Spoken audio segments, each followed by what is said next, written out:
पहाड़ों और हरियाली से घिरे देवपुर गांव में गोपाल दास नाम का एक मेहनती व्यक्ति अपनी पत्नी सरस्वती, बेटे राकेश और बेटी नंदिनी के साथ रहता था।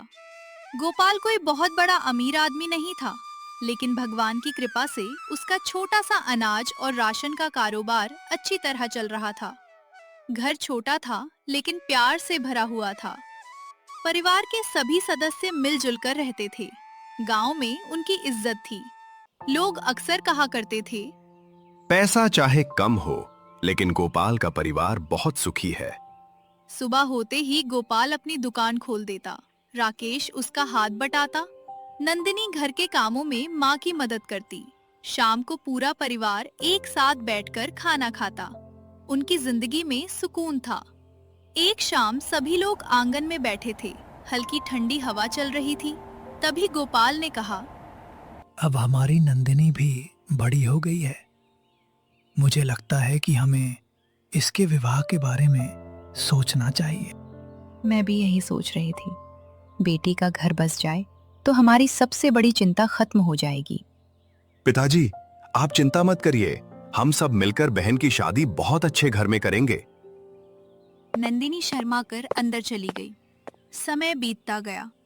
गोपाल और सरस्वती नंदिनी के लिए रिश्ते देखने लगे, लेकिन तभी राकेश की जिंदगी में कामिनी नाम की लड़की आई। राकेश उसे पसंद करने लगा। कुछ ही महीनों में दोनों एक दूसरे से शादी करना चाहते थे। एक दिन राकेश ने परिवार के सामने कहा, पिताजी, मैं कामिनी से शादी करना चाहता हूँ। बेटा, मैंने तो पहले ही कहा था कि पहले नंदिनी की शादी होगी, उसके बाद तुम्हारी। सरस्वती ने समझाया, बेटा, बहन की जिम्मेदारी पूरी हो जाए, उसके बाद तुम्हारी शादी कर देंगे। कई दिनों तक घर में इसी बात को लेकर बहस होती रही। आखिरकार माता पिता बेटे की खुशी के आगे झुक गए। कुछ समय बाद राकेश और कामिनी की शादी हो गई। शुरुआत में कामिनी बहुत संस्कारी और समझदार दिखाई दी। वो सबके सामने मीठी मीठी बातें करती। गोपाल और सरस्वती को लगा कि उनकी बहू बहुत अच्छी है, लेकिन शादी के कुछ महीनों बाद ही उसका असली रूप सामने आने लगा। एक रात कामिनी राकेश से बोली, तुम दिन रात मेहनत करते हो, लेकिन फायदा किसे मिलता है? क्या मतलब? तुम्हारी सारी कमाई तुम्हारी बहन की शादी में खर्च हो जाएगी। राकेश चुप हो गया। धीरे धीरे कामिनी रोज उसके कान भरने लगी। वो हर छोटी बात पर झगड़ा करने लगी। घर का माहौल खराब होने लगा। नंदिनी सब कुछ देखती थी, लेकिन चुप रहती थी। उसे लगता था कि समय के साथ सब ठीक हो जाएगा, लेकिन उसे नहीं पता था कि ये तो सिर्फ शुरुआत थी। एक दिन कामिनी ने पूरे घर में हंगामा खड़ा कर दिया। वो जोर जोर से चिल्लाने लगी, मैं अब इस घर में नहीं रहूंगी। क्या हुआ बहू? या तो मैं यहाँ रहूंगी या फिर आपके माता पिता। ये सुनकर पूरा घर सन्न रह गया। राकेश भी अपनी पत्नी का साथ देने लगा। गोपाल और सरस्वती को विश्वास ही नहीं हुआ कि उनका बेटा ऐसा भी कर सकता है। उधर नंदिनी की आंखों में आंसू भर आए। उसे महसूस हो रहा था कि उनके परिवार की खुशियां धीरे धीरे बिखर रही हैं, और यही वो दिन था जहां से उनकी जिंदगी पूरी तरह बदलने वाली थी।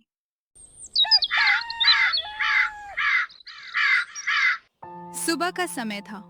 गोपाल दुकान खोलने की तैयारी कर रहा था। तभी घर के अंदर से कामिनी की तेज आवाज सुनाई दी। मैं अब और बर्दाश्त नहीं करूंगी। क्या हुआ बहू? हर समय आपकी बेटी नंदिनी इस घर में रहती है। उसके खर्चे अलग हैं। उसकी शादी कब होगी किसी को पता नहीं। आखिर कब तक हम उसका बोझ उठाएंगे? ये सुनकर नंदिनी का दिल टूट गया। भाभी, अगर मैं आपको बोझ लगती हूँ तो मैं कहीं और चली जाती हूँ। नाटक मत करो, तुम्हारी वजह से ही हमारा भविष्य खराब हो रहा है। राकेश भी वहीं खड़ा था। पहले वो चुप रहा, लेकिन फिर बोला, माँ, कामिनी गलत नहीं कह रही। अब हमें अलग रहना चाहिए। गोपाल के हाथ से पानी का गिलास गिर गया। राकेश, तू ये क्या कह रहा है? पिताजी, मैं अब फैसला कर चुका हूँ। सरस्वती की आंखों से आंसू बहने लगे। कुछ दिनों तक झगड़े बढ़ते रहे। फिर एक दिन कामिनी ने ऐसा हंगामा किया कि पूरा मोहल्ला इकट्ठा हो गया। आज फैसला हो जाएगा, या तो मैं इस घर में रहूंगी या ये लोग। राकेश ने सिर झुका लिया। बेटा, ये घर हमने तुम्हारे लिए बनाया था। अब ये घर मेरा है पिताजी। ये सुनकर सरस्वती वहीं बैठकर रोने लगी। नंदिनी अपने भाई के सामने हाथ जोड़कर खड़ी हो गई। भैया, अगर समस्या मैं हूँ तो मुझे निकाल दो, लेकिन माँ पिताजी को मत निकालो। लेकिन राकेश का दिल पत्थर बन चुका था। उसी दिन गोपाल, सरस्वती और नंदिनी को घर छोड़ना पड़ा। तीनों गांव के बाहर पुराने बरगद के पेड़ के पास पहुंच गए। चारों तरफ सन्नाटा था। सरस्वती रोते हुए बोली, हमने कभी नहीं सोचा था कि अपना बेटा हमें इस उम्र में घर से निकाल देगा। गोपाल ने आंसू पोंछे। जो भगवान को मंजूर होगा वही होगा। उस रात तीनों ने एक टूटी हुई झोपड़ी में शरण ली। झोपड़ी की छत जगह जगह से टूटी हुई थी। गर्म हवा अंदर आ रही थी। नंदिनी अपने माता पिता को देख रही थी। उसका दिल रो रहा था।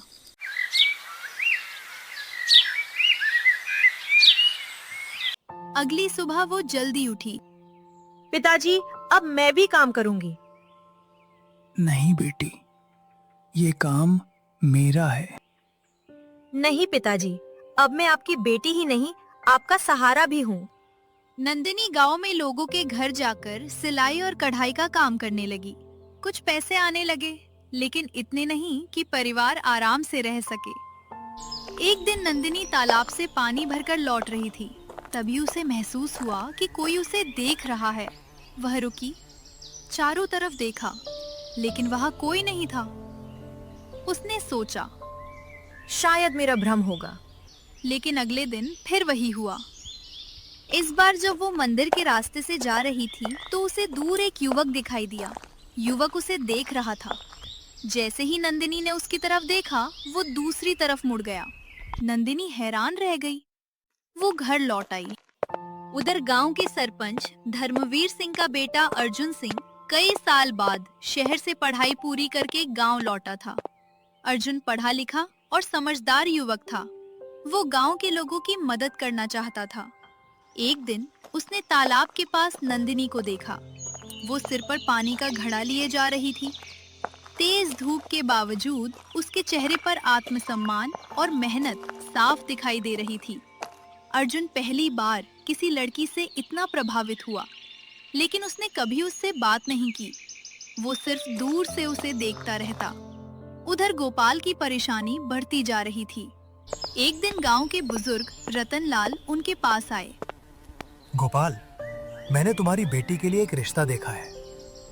गोपाल की आंखों में उम्मीद चमक उठी। सच? हाँ, लड़का शहर के व्यापारी परिवार से है। सरस्वती खुश हो गई। भगवान ने हमारी सुन ली। एक बात है, लड़के वाले बहुत बड़े लोग हैं। वे पहले यहाँ आकर तुम्हारा रहन सहन देखना चाहते हैं। गोपाल थोड़ा घबरा गया। उसने अपनी टूटी झोपड़ी की तरफ देखा। उसके मन में चिंता भर गई। अगर उन्होंने हमारी गरीबी देख ली तो? कोशिश करना, शायद सब ठीक हो जाए। रतनलाल चला गया। घर में सन्नाटा छा गया। हम उन लोगों को इस झोपड़ी में कैसे बुलाएंगे? गोपाल गहरी सोच में पड़ गया। उसी समय गांव के दूसरे छोर पर अर्जुन अपने पिता धर्मवीर से बात कर रहा था। पिताजी, क्या गरीब घर की लड़की किसी अमीर घर की बहू नहीं बन सकती? धर्मवीर ने मुस्कुराकर पूछा। ये सवाल अचानक क्यों? अर्जुन चुप हो गया। उसके मन में सिर्फ नंदिनी का चेहरा घूम रहा था, लेकिन अभी किसी को उसके दिल का राज नहीं पता था। उधर गोपाल एक बड़ा फैसला लेने वाला था। ऐसा फैसला जो आगे चलकर उसकी जिंदगी को और मुश्किल बना देगा। और उसे बिल्कुल अंदाजा नहीं था कि कुछ ही दिनों में पूरा गांव उसकी बेटी का तमाशा देखने के लिए इकट्ठा होने वाला है। सुबह का समय था। झोपड़ी के बाहर बैठे गोपाल के चेहरे पर चिंता साफ दिखाई दे रही थी। कुछ दिन पहले रतनलाल ने जो रिश्ता बताया था, उस रिश्ते वाले आज या कल में कभी भी नंदिनी को देखने आने वाले थे। लेकिन सबसे बड़ी परेशानी ये थी कि गोपाल के पास उन्हें बैठाने के लिए ढंग का घर भी नहीं था। टूटी हुई झोपड़ी देखकर कोई भी रिश्ता तुरंत मना कर देता। रात भर सोचने के बाद गोपाल ने एक फैसला किया।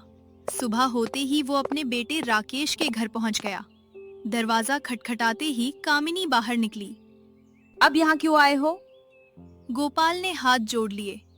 बहू, मुझे राकेश से जरूरी बात करनी है। तभी राकेश बाहर आया। क्या बात है पिताजी? बेटा, नंदिनी के लिए शहर से बहुत अच्छा रिश्ता आया है। लड़के वाले 2-3 दिन में उसे देखने आने वाले हैं। तो बेटा, मेरी एक छोटी सी विनती है। बस कुछ दिनों के लिए हमें ये घर दे दे। जब तक मेहमान यहाँ रहें, हम उनका मान सम्मान कर सकें। राकेश कुछ बोलता उससे पहले ही कामिनी बीच में बोल पड़ी। नहीं, बिल्कुल नहीं। ये घर अब हमारा है, यहाँ कोई नहीं आएगा। बहू, ये मेरी बेटी की जिंदगी का सवाल है। तो मुझे उससे क्या? जब आपकी बेटी की शादी हो जाएगी तो क्या हमें कोई फायदा मिलेगा? राकेश भी अपनी पत्नी के साथ खड़ा हो गया। पिताजी, मैं कुछ नहीं कर सकता। गोपाल का दिल टूट गया। वो भारी कदमों से वहां से लौट गया। घर पहुंचते ही सरस्वती ने पूछा, क्या हुआ?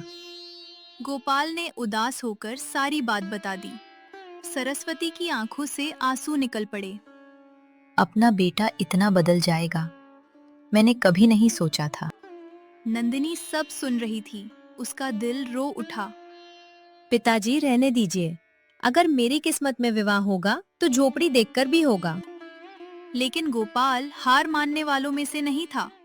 उसी दिन वो गांव के भोलाराम के पास पहुंच गया। भोलाराम भाई, आपका खाली मकान कुछ दिनों के लिए चाहिए। मकान तो मिल जाएगा, लेकिन किराया पहले देना होगा। अभी पैसे नहीं हैं, लेकिन मैं मेहनत करके चुका दूंगा। बहुत विनती करने के बाद भोलाराम मान गया।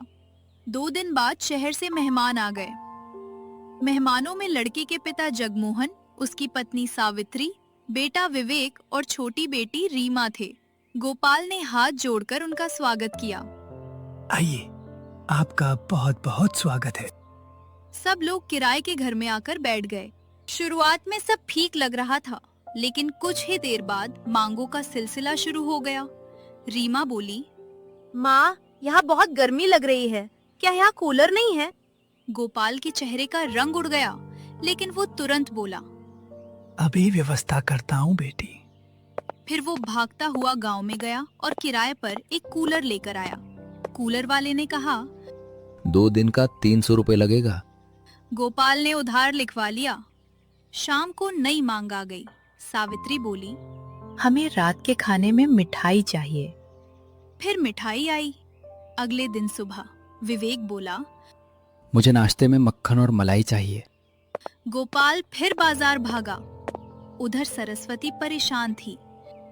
जी, घर का राशन खत्म हो रहा है। कोई बात नहीं भाग्यवान, किसी तरह 2 दिन और निकाल लो। नंदिनी यह सब देखकर रो पड़ती। पिताजी, मेरी वजह से आप कर्ज में डूबते जा रहे हैं। गोपाल मुस्कुराने की कोशिश करता। बेटी, माँ बाप अपनी संतान के लिए सब कुछ सह लेते हैं। इधर गांव के सरपंच धर्मवीर सिंह का बेटा अर्जुन ये सब देख रहा था। उसे समझ आ गया था कि गोपाल अपनी बेटी के लिए कितनी बड़ी कुर्बानी दे रहा है। उसके मन में नंदिनी के लिए सम्मान और बढ़ गया। तीसरे दिन मेहमान बैठक में बैठे थे। गोपाल और सरस्वती के चेहरे पर चिंता साफ दिखाई दे रही थी, क्योंकि अब घर में खाने का सामान भी लगभग खत्म हो चुका था। तभी अचानक दरवाजे पर जोर जोर से दस्तक हुई। गोपाल घबरा गया। जैसे ही उसने दरवाजा खोला, सामने भोलाराम खड़ा था। उसके चेहरे पर गुस्सा साफ दिखाई दे रहा था। गोपाल, अब बहुत हो गया। मेरा किराया कब देगा? भोलाराम की तेज आवाज सुनकर बैठक में बैठे सभी लोग बाहर आ गए। जगमोहन ने हैरानी से पूछा, किराया? किस किराए की बात हो रही है? गोपाल के चेहरे का रंग उड़ गया। उसके होठ कांपने लगे। वो क्या वो लगा रखी है? ये घर मेरा है। पिछले कई दिनों से तुम इसमें रह रहे हो और अभी तक एक पैसा किराया नहीं दिया। ये सुनते ही जगमोहन और उसका परिवार हैरान रह गया। क्या? मतलब ये घर इनका नहीं है? सावित्री ने तुरंत अपने बेटे विवेक की तरफ देखा। हमें तो लगा था कि ये इनका अपना घर है। गोपाल हाथ जोड़कर बोला, मुझे माफ कर दीजिए। मैंने ये सब अपनी बेटी की खातिर किया था। मैं नहीं चाहता था कि मेरी गरीबी उसकी खुशियों के बीच आ जाए। लेकिन जगमोहन का चेहरा गुस्से से लाल हो चुका था। तो तुमने हमसे झूठ बोला? नहीं सेठ जी, मैंने सिर्फ बस। जगमोहन ने उसकी बात काट दी। जो इंसान शुरुआत ही झूठ से करे, उस पर भरोसा कैसे किया जा सकता है? नंदिनी की आंखों में आंसू भर आए। उसी समय विवेक बोला, पिताजी, पहले पूरी बात तो सुन लीजिए। लेकिन सावित्री ने उसे डांट दिया। फिर जगमोहन ने कहा, अगर हमें रिश्ता करना है तो हमारी कुछ शर्तें हैं। गोपाल को थोड़ी उम्मीद जगी। जी बताइए। हमें 5 लाख रुपए नगद चाहिए, 8 तोले सोना चाहिए और शादी में एक मोटरसाइकिल भी चाहिए। ये सुनते ही गोपाल के पैरों तले जमीन खिसक गई। सरस्वती का गला भर आया। नंदिनी ने अपने पिता की तरफ देखा। उसे पता था कि उसके पिता 2 वक्त की रोटी के लिए संघर्ष कर रहे हैं। फिर भी गोपाल ने कांपती आवाज में कहा, सेठ जी, मैं गरीब आदमी हूँ। मैं इतना सब नहीं दे सकता। जगमोहन हंस पड़ा। तो फिर रिश्ता भी नहीं होगा? ये सुनते ही नंदिनी का दिल टूट गया। उधर आसपास के गांव वाले भी जमा हो चुके थे। कोई कह रहा था, जब हैसियत नहीं थी तो इतना बड़ा रिश्ता क्यों देखा? अब इस लड़की से कौन शादी करेगा? गोपाल शर्म से सिर झुकाए खड़ा था। तात भी भीड़ के पीछे से एक मजबूत आवाज सुनाई दी, बस, अब और नहीं। सभी लोग पलटकर देखने लगे। वो था अर्जुन सिंह, गांव के सरपंच धर्मवीर सिंह का बेटा। अर्जुन सीधे नंदिनी के सामने आकर खड़ा हो गया। पूरे गांव में सन्नाटा छा गया। अर्जुन ने ऊंची आवाज में कहा, आज मैं पूरे गांव के सामने एक बात कहना चाहता हूँ। सबकी नजरें उसी पर टिक गईं। मैं नंदिनी से विवाह करना चाहता हूँ। ये सुनते ही हर कोई हैरान रह गया। नंदिनी की आंखें फैल गईं। जगमोहन ने सोचा कि अब सरपंच अपने बेटे को रोकेंगे, लेकिन धर्मवीर मुस्कुराते हुए बोले, मुझे अपने बेटे पर गर्व है। सभी लोग एक दूसरे का चेहरा देखने लगे। मैं कई महीनों से देख रहा हूँ कि अर्जुन नंदिनी के संघर्ष और उसके संस्कारों का सम्मान करता है। एक अच्छी बहू वही होती है जो परिवार को जोड़े, न कि दहेज लेकर आए। जगमोहन का चेहरा उतर गया। धर्मवीर ने उसकी तरफ देखकर कहा, तुम लोग दहेज मांगते हो, लेकिन हम अपनी बहू में इंसानियत ढूंढते हैं। अब जगमोहन और उसका परिवार शर्मिंदा खड़े थे। उधर नंदिनी की आंखों से खुशी के आंसू बहने लगे। बेटा अर्जुन, हम बहुत करीब हैं। चाचा जी, इंसान की कीमत उसकी जेब से नहीं, उसके चरित्र से होती है। ये सुनकर गोपाल रो पड़ा। तभी भीड़ के पीछे खड़े राकेश और कामिनी आगे आए। जब उन्होंने देखा कि नंदिनी का रिश्ता सरपंच के बेटे से होने जा रहा है, तो उनके होश उड़ गए। कामिनी तुरंत बोली, नंदिनी तो हमारी प्यारी ननद है, हम उससे बहुत प्यार करते हैं। पिताजी, घर वापस चलिए, हमसे गलती हो गई थी। धर्मवीर ने कड़क आवाज में कहा। जब इन्हें घर से निकाला गया था, तब तुम्हारा प्यार कहाँ था? दोनों चुप हो गए। गांव वालों को भी उनकी सच्चाई याद आ गई। राकेश की आंखों से आंसू बहने लगे। वो अपने माता पिता के पैरों में गिर पड़ा। पिताजी, मुझे माफ कर दीजिए, मैंने बहुत बड़ी गलती की। गलती मान लेना ही सुधार की पहली सीढ़ी होती है। कुछ दिनों बाद पूरे गांव की मौजूदगी में अर्जुन और नंदिनी का विवाह धूमधाम से संपन्न हुआ। धर्मवीर ने गोपाल और सरस्वती को अपने परिवार का सम्मानित सदस्य बना लिया। अब उन्हें किसी झोपड़ी या किराए के घर में रहने की जरूरत नहीं थी। नंदिनी सम्मान के साथ अपने नए घर गई। जिस बेटी की चिंता उसे हर रात जगाए रखती थी, आज वही बेटी सम्मान, प्यार और खुशियों से भरे घर की बहू बन चुकी थी।